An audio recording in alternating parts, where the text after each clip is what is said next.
Dans le milieu de la santé physique, vous avez probablement entendu certains stéréotypes qui sont très ancrés dans notre société. Probablement chaque personne qui a suivi un professionnel de santé a déjà entendu une prise de masse, une perte de gras ou même un maintien. Ce sont des processus qu'on ajuste finalement avec l'alimentation et l'entraînement qui aujourd'hui sont un petit peu plus âgés. On peut utiliser différentes façons pour faire les deux en même temps, soit une prise de masse et une perte de gras. Pour comprendre, il est très intéressant de savoir qu'est-ce qu'une prise de masse. Quand on parle de prise de masse, on parle de déchirer donc les tissus. Ces tissus-là, une fois qu'ils vont être reconstruits, vont être plus volumineux, plus denses. Donc finalement, c'est ce qu'on appelle la prise de masse.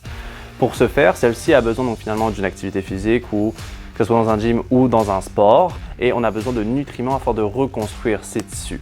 C'est ce qu'on appelle finalement une prise de masse. Ensuite, pour la perte de gras, ce qui est super intéressant de noter, donc pour qu'elle se produise, il faut qu'il y ait un déficit calorique, puis bien sûr donc une activité physique.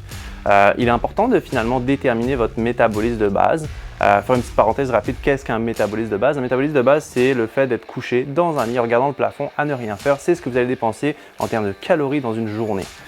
Aujourd'hui, pour que la perte de poids se fasse, il est intéressant de l'avoir déterminé au préalable, d'ajuster les calories qui vont être ingérées dans la journée, ce qui va pouvoir après nous donner un petit jeu afin de perdre du gras. Pour finir, il est tout à fait faisable donc de faire une prise de masse et une perte de gras.